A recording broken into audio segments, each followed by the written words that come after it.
aproximadamente 6 meses, pero vamos a hablar de dosis, en la cual la fase intensiva va a constar de los 4 antibióticos. ¿Cuáles van a ser estos? Rifampicina, isoniazida, etambutol y piracinamida. ¿Cuántas dosis van a ser de estas? ¿Cuántas dosis hemos dicho? 52 dosis. ¿Cuáles son los días que no va a recibir? Domingo. Muy bien. En 4 meses tuviera que recibir solamente rifampicina, isoniazida. ¿Cuántas dosis? 52. El doble, ¿no es cierto? 4 dosis. ¿Ya? Ahora, ¿en qué momento vamos a saber si estamos yendo bien con el tratamiento? ¿Ya? Hemos dicho, para iniciar el tratamiento, lo mínimo que tenemos que tener es una prueba de VIH, ver cómo está el perfil hepático, función de los riñones, para ver si va a ser necesario ajustar la medicación. ¿Ya? Ahora, cuando terminamos la primera fase intensiva, quiere decir los 2 meses, tenemos que solicitar nuevamente vaciloscopía. ¿Ya? Si el paciente tiene una vaciloscopía negativa, quiere decir que estamos bien. Podemos cambiar a una segunda fase e solamente dar la continuación con rifampicina e isoniazida. ¿Ya? Pero no termina ahí. A partir del segundo mes, cuando ya pasamos a la segunda fase, tenemos que pedir vaciloscopía también al tercer mes, al cuarto mes, al quinto mes, al sexto mes, para que veamos que el paciente no tenga ninguna recaída, que estemos bien con el tratamiento, ¿ya? Y por último, cuando tenemos todas estas vaciloscopías negativas y ya concluye los 6 meses de tratamiento, recién hablamos de que este paciente está curado, ¿ya? Ahora, nos vamos a complicar un poco más la vida. ¿Qué pasaría si cuando nosotros hemos iniciado el tratamiento, hemos terminado la primera fase, ustedes le hacen su primera vaciloscopía al segundo mes, su control, para pasar a su segunda fase y sale positiva? ¿Qué pasaría en estos casos? ¿Alguien sabe?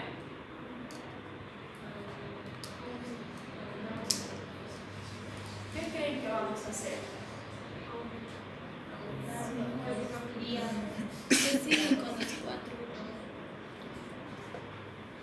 Ya.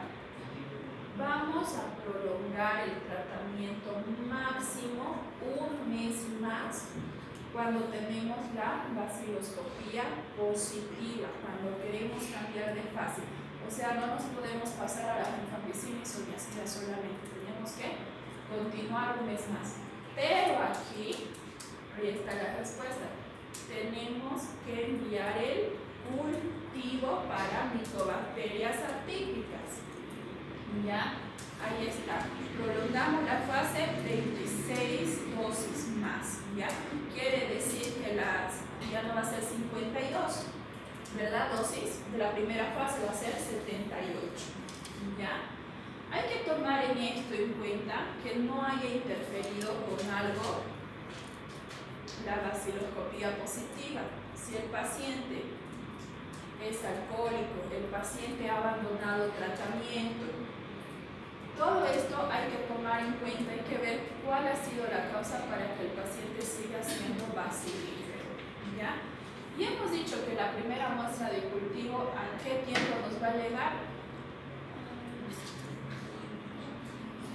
No, la primera lectura, perdón. ¿A los cuándo? A los 20 días la primera lectura.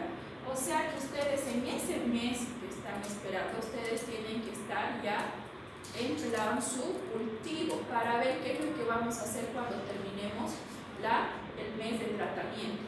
Más de 1 mes no podemos prolongar el tratamiento. ¿Ya? Ahora, ¿qué es lo que vamos a hacer?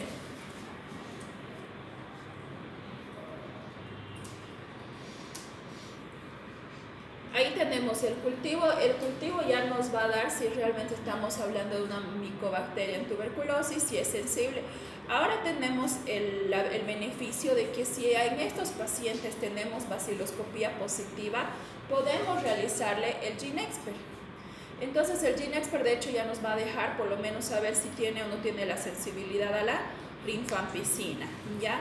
Ahora, ya, en el tercero, cuarto, quinto ya salió negativo, perfecto. Entonces hablamos de un paciente curado. Pero nos vamos a seguir complicando. ¿Qué pasa si ustedes tienen la primera baciloscopía de control, ya sea positiva o negativa? Pero hemos dicho que tenemos que volver a solicitar nuevamente al tercer mes. ¿Qué pasa si en el tercer mes ustedes tienen una baciloscopía positiva?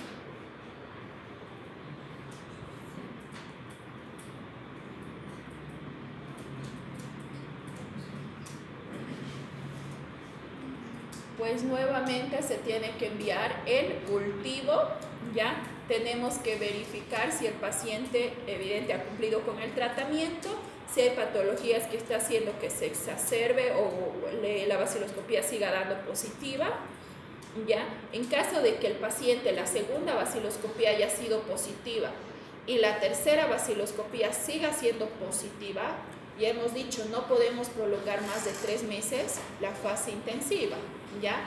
Entonces, por más que la baciloscopía no salga positiva, la tercera, o sea, la del tercer mes, tenemos que pasar a la fase de continuación, ¿ya? No más de 3 meses la fase intensiva. Y aquí debemos continuar ya con las dosis que nos faltan, los 4 meses con rifampicina e isoniazida. ¿Qué pasa si el paciente viene con la segunda para cambiar a fase de continuación? ¿Qué pasa si viene con una baciloscopía positiva, la de segundo mes, tercer mes otra vez positiva, cuarto mes otra vez positiva? No se olviden, siempre que haya positivismo en cualquiera de sus pruebas se tiene que mandar el cultivo. Nuevamente se verifica si el paciente ya hay algo que esté interfiriendo con el tratamiento, pero no dejamos de dar, tenemos que continuar dándole ya la fase de continuación, no podemos volver atrás. Entonces seguimos con la fase con la isoniazida y la rifampicina. No se olviden, hasta aquí que teníamos el programa todavía no tomaba en cuenta el GeneXpert. Ahora, paciente que salga con baciloscopía positiva, pese al tratamiento, se tiene que mandar el GeneXpert. ¿Qué pasa si el paciente tiene todas las baciloscopías positivas y ustedes ya están solamente con rifampicina e isoniazida? Uno, se supone que ya tuvieron que haber pedido su cultivo, ya tendrían que tener su primer resultado, su primera muestra o su primera lectura, ¿ya? No se olviden, hay que solicitar el GeneXpert. Si es sensible a la rifampicina, debemos continuar hasta el mes que nos falta, ¿ya? Pero ¿qué pasa si ya tenemos el GeneXpert y nos sale la resistencia a la rifampicina? ¿Ya para qué continuaríamos dándole? En ese caso tenemos que empezar a modificar los esquemas de tratamiento. En caso de que ustedes tengan una baciloscopía positiva, una segunda muestra, una tercera, una cuarta, toditas hayan salido positivas y no tengan la posibilidad de realizar el GeneXpert, ¿ya? Entonces se debe notificar el caso y se trata como fracaso terapéutico. Y nuevamente el programa evalúa si vamos a reiniciar o vamos a modificar el tratamiento. Ahora, más fácil, si el GeneXpert ya les da resistencia a la rifampicina, pues ya directamente se tienen que pasar a una segunda línea donde no tomen en cuenta la rifampicina. Ahí estamos, indicamos la segunda línea.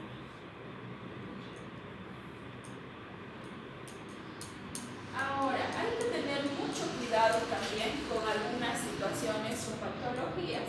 Hemos dicho que la tuberculosis es muy fácil de contraer en los pacientes con VIH, tiene alta incidencia, ¿ya? ¿Qué es lo peor? Que estos pacientes al tomar el tratamiento para el VIH, ya tienen alta probabilidad de poder hacer reacción adversa a los fármacos, ¿ya? Si a esto le aumentamos el tratamiento para tuberculosis, paciente con alto riesgo de hepatopatías, ¿ya? Y reacciones del RAFA. ¿Qué es RAFA? Reacción adversa a los fármacos antituberculosos, ¿ya? Una vez concluido el tratamiento, además, estos pacientes deben continuar con isoniazida por 6 meses más.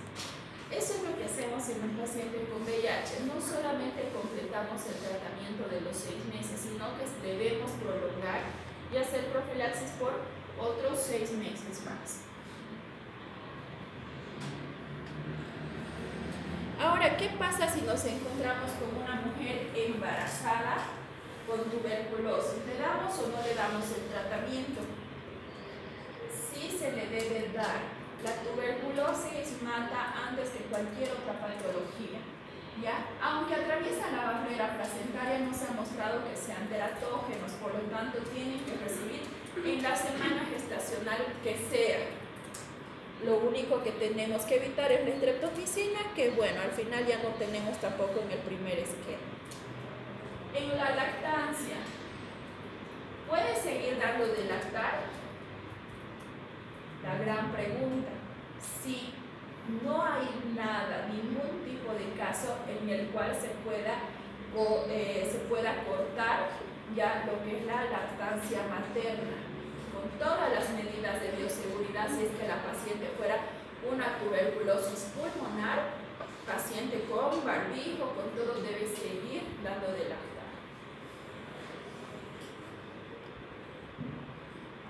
Ahora, ¿qué pasa con los extremos de la vida? Recién nacidos y ancianos. Tenemos que seguir dando la medicación, no hay ninguna contraindicación. Lo único que hay que tomar en cuenta es la dosificación, que sea exacta, como hemos sacado la anterior clase, por kilo peso.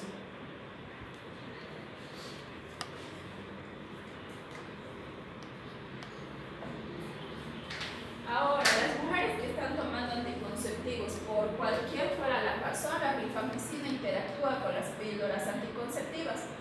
Por lo tal, se recomienda que mientras estemos con tratamiento de tuberculosis se puedan discontinuar el tratamiento con los anticonceptivos. Ahora, muchas veces van a escuchar, después de la tuberculosis he quedado con diabetes, o después de la tuberculosis la diabetes se me ha complicado más. Sí es cierto, porque el uso de lo que es la rifampicina disminuye el efecto de los antidiabéticos, ya sea de la metformina, la glibenclamida. Por lo tanto, muchos de estos pacientes que aún inicio utilizaban hipoglicemiantes orales, los pacientes posteriormente pueden necesitar insulina. Es propio de la medicación. Sin embargo, no es causa para que nosotros cambiemos el tratamiento antituberculoso. Ahora, ¿qué pasa si por mala suerte, aparte de tener tuberculosis, el paciente tiene una hepatitis crónica? En estos casos, ya, y todo lo que tenga que ver con los cuadros hepáticos, por la alta incidencia que tenemos, ya hemos hablado de las hepatitis medicamentosas o de los RAFAs, tenemos que manejarlo con cuidado. Reciben la mitad de la dosis que nosotros no vamos a dosificar. Cuando generalmente tenemos dos enfermedades o coinfecciones, lo que hacemos es hacer un informe y mandar al programa para que el programa nos pueda modificar el primer esquema de tratamiento, ¿ya? Pero si ustedes ya tuvieran un paciente con alteración del perfil hepático, piden serologías de hepatitis. Si salen positivas, no pueden iniciar tratamiento hasta que el programa no se los evalúe.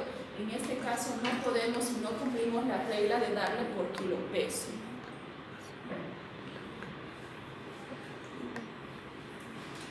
¿Qué pasa si el paciente tiene programa de diálisis? Tiene que ser de hecho vista por el nefrólogo. La única variación que tiene es que le Cambutol debe ser administrado cada 48 horas, ya no sería administrado cada día. Y debería ser también todo lo que es la rifampicina, isoniazida y la piracinamida, debería ser ajustado a su dosis renal. ¿Ya? Si el paciente está dializando, se supone que va a tener un filtrado menor a 5, el cual tenemos que ajustar el tratamiento. Ahora, si ustedes se fijan aquí en esta tabla, ¿cuánto tiempo lleva el tratamiento? Muy bien. Y ahí va la pregunta, ¿cuáles son los tipos de tuberculosis que tienen que ir un año de tratamiento? Porque hasta ahorita todos hemos aprendido que solamente son 6 meses, ¿verdad? ¿Cuáles son las tuberculosis que no van a llevar 6 meses, van a llevar un año? Aquí ya tenemos uno, la meningitis tuberculosa. ¿Cuál más? ¿Cuál? Muy bien, el mal de Koch, la tuberculosis ósea, un año de tratamiento. ¿Cuál más? ¿Cuál? ¿Cuál? No, ese estamos en otro caso.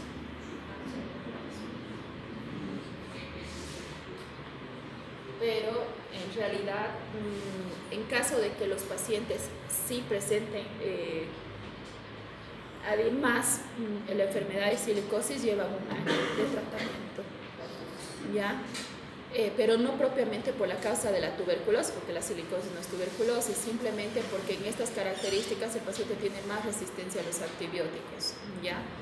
Otra causa por la cual debemos llevar un año de tratamiento. No, la articular, ¿ya? Es muy difícil, sí. Es muy difícil ingresar a articulación con los medicamentos, entonces necesitamos un año, ¿ya? ¿Cuál más lleva un año de tratamiento?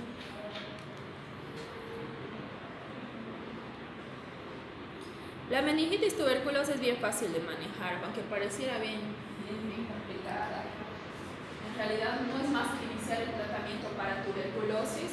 Y como estamos en una fase aguda inflamatoria donde hay inflamación de las meninges, lo único que se suma a nuestro tratamiento es el uso del corticoide, dexametasona, hidrocortisona, prednisona, hasta que el paciente esté ya más lúcido y ahí recién se continúa solamente con el tratamiento, no modifica en nada su esquema. Ahí está la silicosis de lo que hablaba, tratamiento un año. Ahí estamos, la osteoarticular que tiene tratamiento un año. Otra que lleva tratamiento un año es la mamaria, tuberculosis mamaria.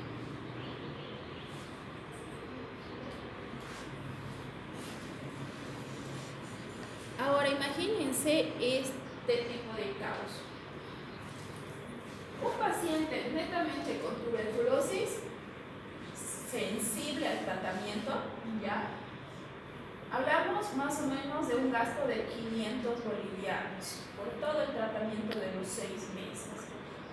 En un paciente que tenemos multidrogoresistencia, significa 35.000 bolivianos lo que invierten en el tratamiento, ¿ya? Entonces, y ni siquiera se ve eso, sino que el tratamiento es más agresivo, son 18 meses de tratamiento y son 18 meses casi que les dan inyecciones a los pacientes todos los días. Ahora, algo que tenemos que tener en cuenta, que ya hemos hablado un poco cuando hablábamos de neumonía, ya, cuando iniciamos el tratamiento para tuberculosis, tenemos que tener mucho cuidado al momento de hacer el diagnóstico, ¿ya? ¿Por qué? Porque el paciente generalmente viene con la misma tos como una neumonía, viene con diaforesis, viene con fiebre, viene con dolor, ¿no? Con toda la clínica, con disnea, con toda la clínica. Parece muy igual una neumonía o una tuberculosis. Pero ¿qué pasa si ustedes llegan directamente a iniciar el tratamiento con levofloxacina a este paciente sin tener en cuenta que el paciente puede ser tuberculosis? ¿Qué va a pasar? Va a haber una mejoría clínica evidente, ¿ya? Pero nos estamos comiendo la segunda línea de tratamiento para tuberculosis. ¿Ya? Por lo tanto, siempre que ustedes tengan un paciente clínicamente respiratorio, ya no importa si son 7 días, 10 días, si es clínicamente respiratorio y tiene los antecedentes epidemiológicos, tienen que pedir una vaciloscopia. Y no pueden iniciar por ningún caso levofloxacina. ¿Ya? Porque ¿qué va a pasar? El paciente va a mejorar 7 días y después de eso se nos va a ir, y cuando queramos dar antibióticos va a pasar esto. Vamos a crear resistencia ya al uso de la segunda línea. ¿Ya? Uno de los tratamientos que no nos podemos comer es la levofloxacina, y hay otro más, la amicacina, que está más indicado en lo que son las infecciones urinarias, que es también de la tercera línea, ya no seguiría segunda línea. Entonces, estos dos medicamentos, la levo y la amicacina, prohibido de dar hasta que ustedes tengan confirmados el paciente no sea una tuberculosis. Y cuando hablamos de una multidrogoresistencia, estamos hablando, miren, 18 meses de tratamiento, inyectables musculares por los primeros 6 meses, todos los días.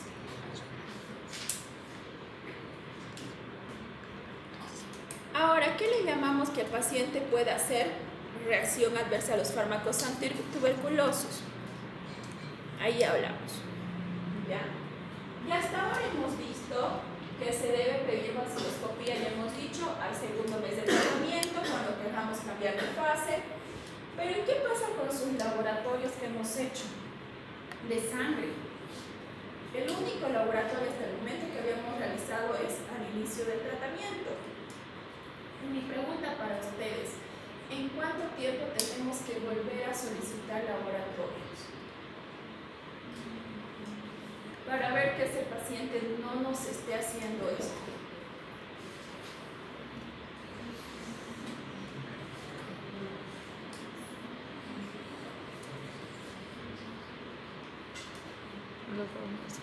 Después de terminar el tratamiento.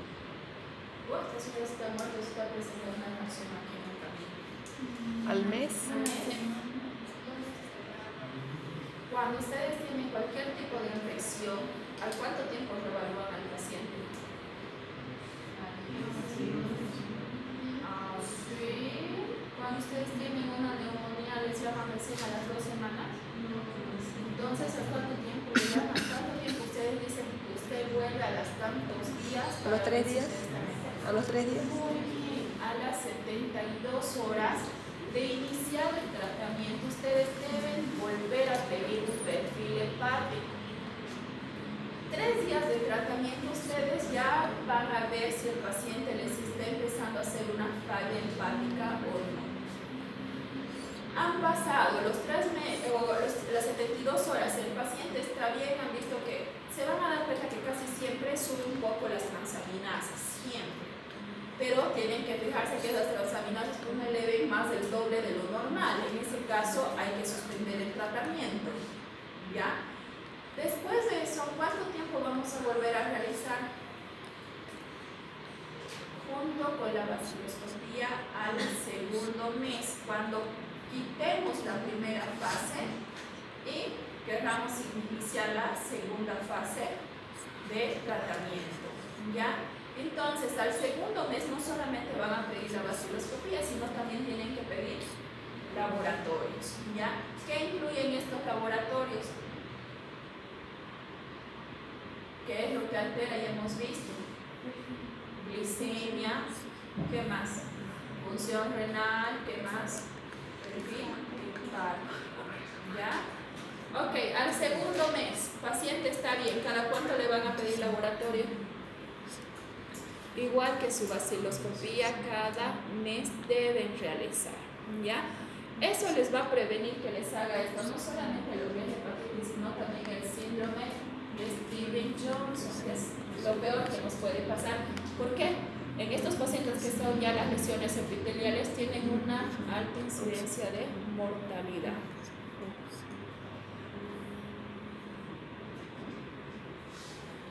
¿Quiénes son los pacientes con más alto riesgo de presentar Rafael? A los que hay que tener más de cerca y todo el tiempo decir, si usted tiene estas complicaciones, usted debe volver al hospital. Pacientes que ya tengan antecedentes de alergias propiamente o alergias en la familia, ¿ya? Pacientes que ya hayan tenido antecedentes familiares de reacciones adversas a los fármacos, ¿ya? Extremos de la vida, porque siempre se nos pasa un poco las medidas del tratamiento, o también el paciente deja de comer, se deshidratan, bajan de peso cuando son adultos, cuando son niños por el mismo hecho del tratamiento y la mala tolerancia, y por lo tanto terminamos con pacientes con sobredosificación, pacientes también que nos hacen cáncer. ¿Quiénes más nos hacen? Las gestantes y puérperas. ¿Quiénes más? Los pacientes desnutridos, pacientes con anemia, síndrome de mala absorción y también el otro grupo bastante importante, pacientes con VIH. ¿Quiénes más tienen alto riesgo de presentar? Los pacientes con diabetes, alcoholismo, drogodependencia, insuficiencia hepática, insuficiencia renal crónica, insuficiencia cardíaca. Todo paciente que tenga un factor de base o una patología de base ya lo predispone a que pueda tener una reacción adversa. Y en quienes también pacientes que presenten una tuberculosis diseminada, o sea que no solamente ustedes tengan la TB pulmonar, sino que también se les haya ido a otro órgano.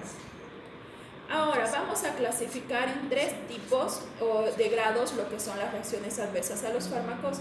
Vamos a tener la leve, ¿ya? En la leve, ¿qué es lo que vamos a ver? Son manifestaciones poco significativas, de baja intensidad, se resuelve con medidas terapéuticas de apoyo, dependiendo lo que nos haga el paciente, podemos dar protector hepático, protector renal, pero lo manejamos y no cambiamos ni discontinuamos el tratamiento. Ahora, los pacientes que entran en la clasificación moderada son pacientes donde ya tienen manifestaciones importantes, sin amenaza inmediata a la vida del paciente, pero que requieren medidas terapéuticas y en estos casos sí se debe suspender el tratamiento. Y por último, los pacientes que entran a la clasificación de graves son pacientes que ya amenazan la vida del paciente con incapacidad ya permanente ya, o sustancial, requieren hospitalización, hay que hacer una suspensión inmediata del tratamiento y hacer la evaluación por inmunoalergología. Ahora, para nosotros es muy importante que cuando ustedes detecten algún paciente que les haya hecho reacción adversa, hay que hacer el reporte o la denuncia epidemiológica, ¿ya?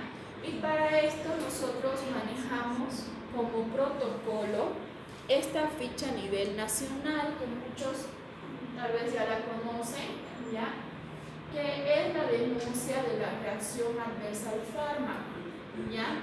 Aquí les van a preguntar qué tipo de clínica ha tenido el paciente, qué síntomas, cómo han estado sus laboratorios, qué tipo de tratamiento al momento estaba tomando, en qué fase iba, cuántas dosis iba. Todo eso van a tener que realizar para poder enviar a un comité de denuncia epidemiológica. Evalúan cuánto inclusive de cada tratamiento le estaban dando. Entonces, si nos comemos por mala suerte una denuncia o una notificación de RAFA y este paciente ha ido a otro médico y se ha hecho atender, el que sí ha detectado que ha hecho RAFA, grave su situación del médico que ha pasado por ahí. Para nosotros lo que es el manejo de tuberculosis, el manejo de Chagas, el manejo de rabia, chicos, es muy delicado para nuestro país, ¿ya? Si nos olvidamos es bajo denuncia por parte del Ministerio al médico, hasta pueden perder hasta todo lo que es su trabajo laboral en el sector público, como castigos. O sea, tienen que manejar con pinzas y estudiar mucho estos temas, ¿ya? Estos 3 programas no perdonan las negligencias por parte del médico, ¿ya? Entonces, si por mala suerte ustedes se han comido un laboratorio, no le han pedido, no han revisado, cualquier cosa ha pasado, si el paciente no ha venido o no le han explicado qué problemas podía tener en su casa, el paciente ha muerto en su casa, grave la situación, ¿ya? Tengan mucho cuidado porque esto además es una normativa, es una ley que tiene de manejo de la salud pública ya en nuestro país. en el cual no podemos obviar a veces por hacer la ficha, la verdad que hasta flojera de llenar una ficha tan larga. Pero si ustedes son el primer médico de contacto, tienen que realizar el programa Detecta rápido este tipo de casos. Detecta que realmente no se ha notificado grave la situación, ¿ya? Entonces se tiene que notificar de forma inmediata al programa departamental e inclusive al programa nacional cuando tenemos uno de estos casos, ¿ya?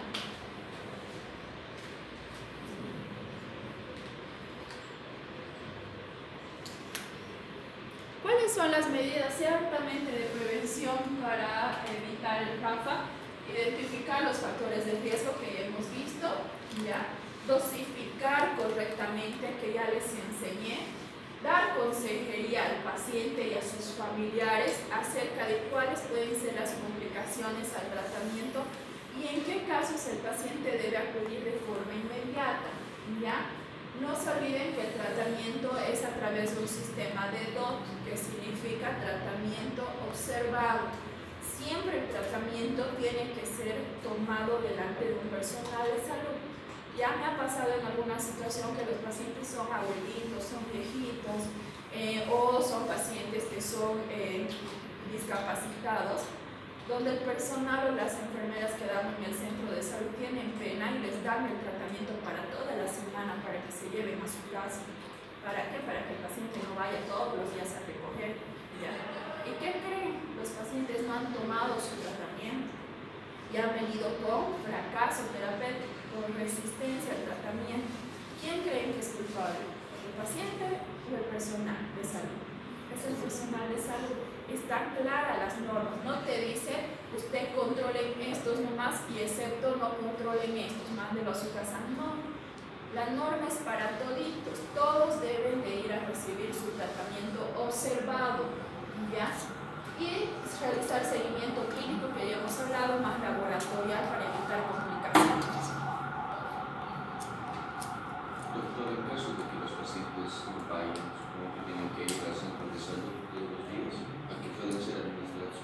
Cuando iniciamos nosotros el tratamiento, al momento de hacer la denuncia epidemiológica dejan dirección, celular, persona responsable. Entonces, si el paciente no viene, por cualquier sea la situación, el personal de salud debe ir a su casa. La enfermera debe ir a su casa y verificar qué ha pasado con ese paciente, por qué no está viniendo, por qué no está tomando. Hay situaciones especiales, hay adultos mayores que viven solos, es complicado. En ese caso, tenemos personal de salud que debe salir a hacer trabajo social y debe entregar. Pero dejar a un paciente sin tratamiento, no ha venido, ¿qué habrá pasado? Una semana, ¿qué habrá pasado? Grave para el personal de salud. Tiene que hacer seguimiento. Si tienes 10 casos en un centro de salud que tienes positivos con tuberculosis, sabes que los 10 tienen que venir cada día.